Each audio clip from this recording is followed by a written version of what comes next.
structure is part of the Templar mythology, which may have come to the New World at some point. Right. There's a structure called the Newport Round Tower, Mm-hmm. and this is in Rhode Island, along the eastern seaboard of the U.S. And this some think that this was constructed by the Knights Templar who fled after their order was being expunged, and in 1307. Some of the Knights Templar might have made it to the New World. Indeed. After Friday the 13th, October 13th, 1307, they got word beforehand that their order was going to be decimated. So some of them set sail.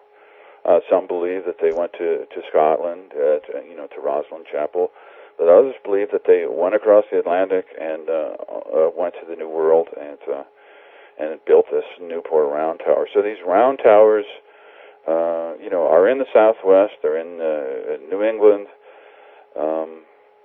and these round temples seem to have something to do with snakes or the serpent cult. You could say. Very interesting. We've had a guy called William F. Mann on the program that, according to his own words at least, he's a descendant of one of the Templars that apparently made it over to America in the early days. And exactly when that was is obviously difficult to kind of pinpoint, but allegedly what happened was that they actually did intermarry with a lot of the native peoples of America. And, both up in the region of where Canada is now, but obviously more south also. So this is obviously a story that, it's popping up here and there, so to speak. It's something that definitely seemed to have happened. And what is interesting is, of course, are these the people that are referred to as the snake people for whatever reason, or do you think that they potentially might just have been around at the time when this happened? Any ideas about that? Well, I think the Templar received the lore of the Nagas of India, and maybe through the Phoenicians. It was a matter of being passed down, this ancient knowledge being passed down from the Hindus of India down to the Phoenicians, down to the Knights Templar, and then the Freemasons. It's a continuous stream of information flowing from the past, and right. I think it has to do with this serpent knowledge that Philip Gardner has talked about the Serpent Grail and so right, forth. Right.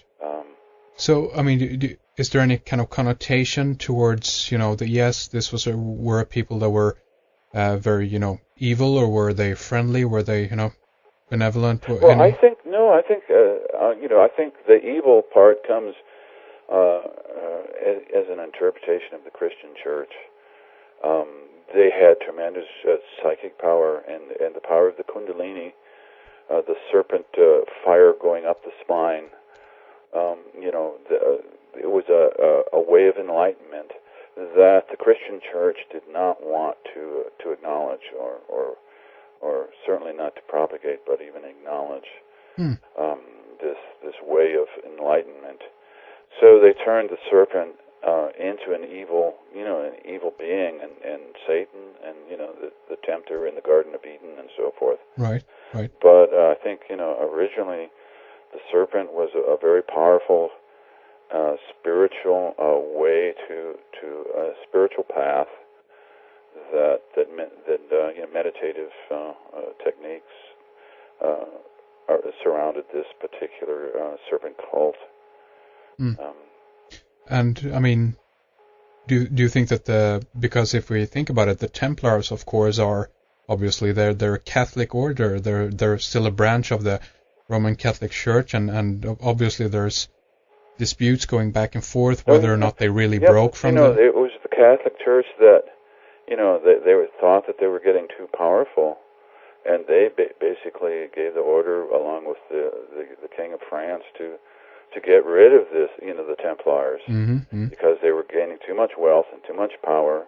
Right. And they had a different view of Christianity, a little more eclectic view than the average Catholic. So in the beginning, I think in the 1100s, they were more or less tolerated, the Templars. But by 1300, it wasn't going too well for the Templars, and they decided to get rid of the order, and Jacques de Molay was executed. And right, so right.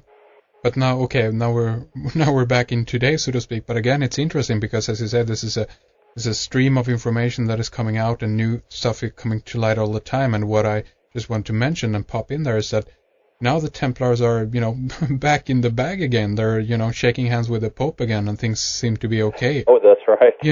What's going on there? That, yeah. They're the Catholic Church is trying to change its image, I think. That's possible, obviously, yeah. They're trying to be more upbeat. So forth. They're trying to reach out to the people. Yeah, of course. But they're still not going to give up their absolute power on spiritual practice. No, of course. I think the Templars and the Freemasons, they to an extent had certain practices and knowledge that the Catholic Church really doesn't like. Yeah. And okay, so that is an interesting thing to kind of note there anyway. That we're talking about the snake people and the possible going over, so to speak, of the Templars over to America, and potentially either just picking up on some of the mythology, or even being there at the time when these kind of things were going on. If we move on from there and talk a little bit about the Dog Star people, obviously what comes to mind is the Dogon tribe of what is North Africa, but this is something completely different. Is that right? Yeah, this is a little different, and it's centered around a place called Chaco Canyon in northwestern New Mexico. Chaco Canyon was an ancient Hopi site, but other people live there besides the ancestors of the Hopi. It's seen as kind of a dark place. People called the Chichimecs live there at Chaco Canyon, and literally this means people of the dog.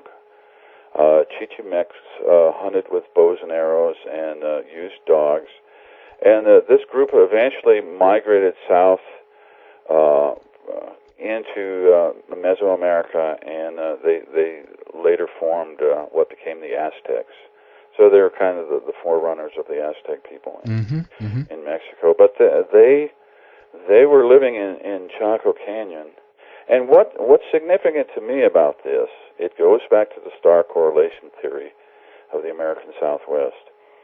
If you look at the map on my website, there's a link to maps on theorionzone.com. You can see where Orion is in Arizona, and if you go off to the east, you can see the star Sirius, which is the dog star, and this corresponds exactly to Chaco Canyon. This is one of the largest and most powerful cities in the American Southwest at its time. It began in about the 900s, the early 900s, and lasted through about 1200. But it was a huge place with huge great halls, they're called. It was this one structure called Pueblo Bonito. It had about 800 rooms. It was the largest apartment building, so-called apartment building, right. Until one was built in the 1880s in New York City. So pueblos, or the places where the ancient people lived in close connection with each other. Right. There were a number of these pueblos in Chaco Canyon, and it just was an immense undertaking to build this place. The largest, the Pueblo corresponds to the brightest star in the heavens, Sirius. the dog star. So and the Chichimecs were living in this place, and some say that this kind of nefarious things were going on, like possibly a terror campaign connected with cannibalism, and they because this structure in Chaco Canyon is completely unlike the other structures you find in the American Southwest, which are more humble. This was a grand city, and the roads were going north and south. They had ceremonial roads stretching 60 miles in each direction, north and south, and they went as straight as an arrow, north and south. And they were about 30 feet wide. And for a culture that didn't have the wheel or didn't have any draft animals or anything like that, you wonder why these arrow straight roads were zipping north and south from this city across the desert. Right. Well, I mean, can we really be certain that they didn't have the wheel? I mean, well, yeah, it's fairly certain that we've the Mayans had toys with wheels on them, but the wheel was never used as a wagon to haul things or anything like that. There's been no evidence of archaeological evidence that any wheels were used. So these were completely ceremonial roads going north and south, and there is some even one archaeologist, Stephen Lexon, he believes that there was a meridian. He calls it the Chaco Meridian. That goes north and south and reaches up into northern New Mexico at a place called Aztec. There's another large site there, and it also goes down into Mexico. They're straight on this meridian, which runs north and south, this longitudinal line, and it goes into a place called Paquime, which is another huge site in Chihuahua, Mexico. So this might have been kind of a ceremonial road of these people, the Chichimecs that lived there, and they had outliers north and south. They were kind of projecting their power along this north-south line. So there's another correlation to the stars again, Sirius and Orion. I mean, again, it seems to be very, actually, if we look at it and think about it, it seems to be much the same way things have been going throughout history. I mean, if we look at the work of, David Oveson or people like that, they're basically, laying it out that Washington is aligned, according to many of these, stars and similar patterns too. Right. It feels like we're just, slightly morphing, and okay, the cities change, but the basic, outline behind or even the reason for them is the same, Well, I think the idea of as above, so below was an ancient maxim. That was Hermes Trismegistus that said that in the Emerald Tablet that the Earth reflects the sky and vice versa. Right. But I think this was kind of a global knowledge going back to the global culture. It was all around the world. In fact, I have on my website an article that links up all the different Orion correlations around the world, and it talks different articles that talk about the Orion correlation in Mexico at Teotihuacan, for instance.